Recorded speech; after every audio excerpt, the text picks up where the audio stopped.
Nakatanggap ba kayo nito? Bagong update ni Meta sa in-stream ads.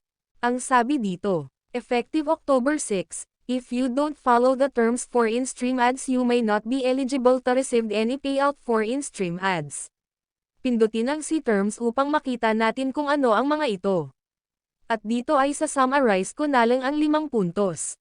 First, complete the payment enrollment process or else earnings will be forfeited. Ibig sabihin need natin complete within 6 months ang ating enrollment process with all the payment information kagaya ng stars. 2.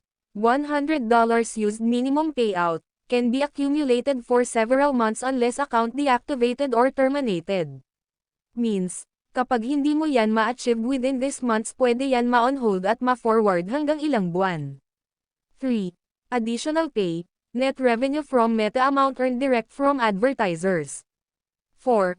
30 days calendar period sa kapamakuha ang sahod. 5. Pwedeng kunin ni Meta ang ads tool mo, dahil hindi natin hawak yan forever.